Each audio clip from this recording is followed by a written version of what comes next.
very much for agreeing to chat. Would you mind just saying a little bit about who you are and what you do here at university outside of the projects, and also what actually made you get involved? Okay, so yeah, I'm Jonathon Hare. I'm a senior research fellow in the university. I work on researching various things to do with the analysis of images, video, and textual documents as well. All right, cool. So what made you get involved? Well, the whole Rhino thing is actually kind of interesting, and there's actually some interesting opportunities to do some computer vision related things within the Rhino. Okay, so I guess that makes sense really. So you're obviously part of the eye team and camera. Mm-hmm. So would you just mind giving us a little bit of a walkthrough as to sort of the progress you've made so far and what this pretty cool looking contraption is here?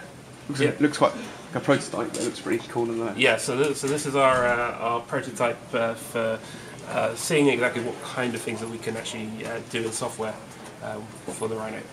So we've got some hardware here that we've just knocked together very, very quickly. Cool. We have a camera. Okay. We have two servos, which you kind of find in remote control car. Okay, so servos are responsible for what, oriented movement? Yeah, they're like little electric motors that can move a certain number of degrees. Okay, great. So in this case, we've got one that can go up and down, and one that moves the camera left and right. Okay, so this camera presumably is going to represent the Rhino's eye. Exactly. Okay, great. Yeah. Connected to the hog elements here, we have a little bit of circuitry. So in the Rhino, this will be replaced by a Raspberry Pi. Great. But for prototyping purposes, we just use this thing called an Arduino, which is this like prototyping kit that we can plug the servos into. And that's connected to the PC laptop. Okay, cool. So can we see some of this software in action? Yeah, sure. So you just turn on the laptop and... That's my mugshot there.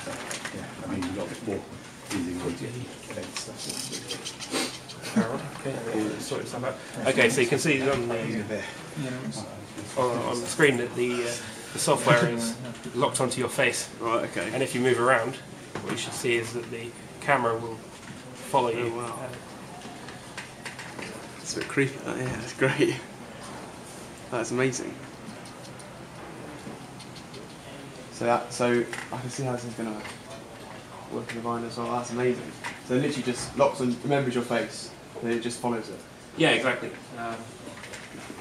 And so this is basically what we're trying to do in the Rhino.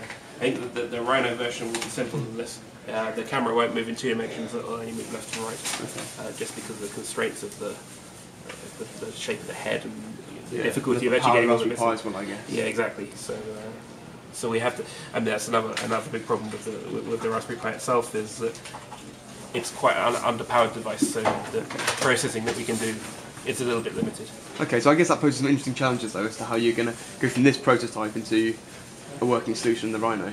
Yeah, absolutely. I mean, this whole experience is a good chance for us to play with programming the Raspberry Pi and actually seeing what the limitations of the hardware are. That's really cool. Well, thanks for sharing that. I think it'll be good to definitely good to see how that sort of develops and how similar this actually is to the one we have in the Rhino. But that looks great.